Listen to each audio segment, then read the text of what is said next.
माँ बनना बहुत खूबसूरत एहसास होता है, आपने अभी इनफर्टिलिटी के बारे में भी बताया, लेकिन एक बच्चे को जन्म देना किसी भी महिला के लिए दूसरा जन्म कहा जाता है।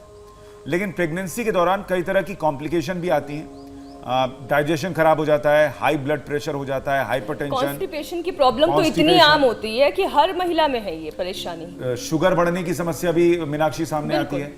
तो प्रेगनेंसी के दौरान योगाभ्यास किस तरह नॉर्मल डिलीवरी में मदद करता है? ब्लड प्रेशर शूट कर जाता है, वो भी बताइए जाता है। हाँ, ये बात आपको बताना चाहता हूँ।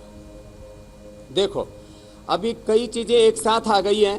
थोड़ी देर में आज का जो शो है, मुझे लगता है एक बार हमने पहले किया था तो 2-3 शो की सारी चीजें एक ही शो में सम्मिलित हो गई है। एक तो अपामार्ग, मैं आज तो उसको ला नहीं पाया था अभी। अपामार्ग की जड़, जब बच्चा होता है उस समय कमर में बांध देते हैं तो नॉर्मल डिलीवरी हो जाती है, जबरदस्त। एक दिन मैं बताऊंगा इसको, या कल ही बता दूंगा।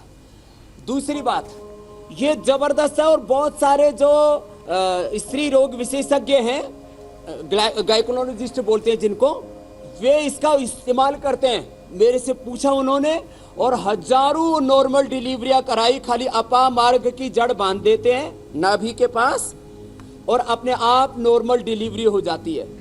ये प्रयोग हम पिछले 25 सालों से करवा रहे हैं। अब इसका पूरा साइंस तो पूरा पता नहीं है, लेकिन इफेक्ट पूरा पता है। खैर, जो लेडीज के लिए जो आपने दूसरी बातें पूछी हैं, गर्भावस्था में यदि लेडीज को शुगर हो जाता है, ब्लड प्रेशर हो जाता है, थायराइड की प्रॉब्लम होती है, तो उनको यदि वो दवाइयाँ खाती है तो बच्चे पर को प्रभाव पड़ सकता है। यहाँ तक कि बुखार की दवाएं भी गर्भावस्था में लेडीज को नहीं खानी चाहिए। तो क्या करें? तो उनको कोई भी काढ़ा पिए तो गर्म करके ठंडा करके पिए। जैसे बुखार हो गया तो गिलोय को उबाला और फिर ठंडा करके पी लिया तो बुखार सर्दी जुकाम दूर हो जाएगा। यदि किसी को जो है टाइफाइड भी हो गया तो जो खूब कला मुनक्का अंजीर हमने बताया उसका काढ़ा बना करके और ठंडा करके पिए तो कोई दिक्कत नहीं होगी। लेडीज को यदि गर्भावस्था में ब्लड प्रेशर है तो मुक्तावटी ले, एलोपैथी की दवाई ना ले। शुगर है तो खीरा करेला टमाटर का जूस थोड़ी मात्रा में और मधुनाशिनी लें और अनुलोम विलोम ज़्यादा करें। हाँ, ये कुछ बातें हैं जो गर्भावस्था में लेडीज के लिए बड़ी ज़रूरी हैं। और जिनको पीरियड आदि की दिक्कतें हैं उनकी, ये तो सूक्ष्म मैम जोड़ों के दर्द के लिए बता दिया। जोड़ों के दर्द के लिए हल्दी मेथी सूट वातारी गिलोय अश्वगंधा शतावर में पहले बता चुका हूँ।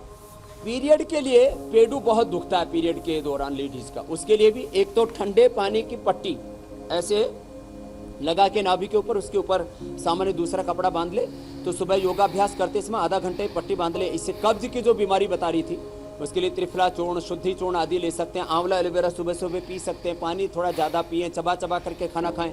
और नाशपाती मैंने बताई थी आपको, क्या बात है। एक तो नाग होता है, एक हार्ड वाली नाशपाती, वो तो कब्ज का नाश कर देती है और अभी उसका सीजन है। जिनको भी कब्ज है, कब्ज के लिए नाशपाती एक गिलास जूस पी लें, क्योंकि पेट साफ करने और प्रेगनेंसी से जुड़ा हुआ ये सवाल है। 2 गिलास जूस पी ले तो जैसे पानी ऊपर से पीते हैं ऐसे डायरेक्ट निकलने लगता है जी, जैसे नल खोल दिया हो तो संख प्रक्षालन हो जाता है। मैं ये कह रही थी जैसे प्रेगनेंसी के दौरान, हाँ, वो नाशपाती एक बार फिर तोड़ के लिया, पड़ोस में लगी हुई है। हाँ, मैं ये पूछ रही थी कि प्रेगनेंसी के दौरान जैसे बोल देते हैं कि पपीता नहीं खाना चाहिए, पाइनएप्पल नहीं खाना चाहिए, कॉफी नहीं पीनी चाहिए, वैसे ही नाशपाती को लेकर तो ऐसा कोई भ्रांति नहीं है ना? नाशपाती खाई जा सकती है ना? ना, नाशपाती को लेकर के कोई भ्रांति नहीं है। बस उसको 1 गिलास से ज्यादा, गर्भवती महिलाएं 1 गिलास से ज्यादा ना पिए। दरअसल वो ज्यादा पिएंगे तो फिर कई बार टॉयलेट जाना पड़ेगा, कमजोरी आ जाएगी। लेकिन उससे कोई मरोड़ा नहीं होता। कोई भी पेट साफ करने का चूर्ण खाते हैं तो पेट में मरोड़ा होता है, आंतें कमजोर हो जाती हैं, लीवर कमजोर हो जाते हैं। इससे लीवर आंतें भी बहुत अच्छी होती हैं।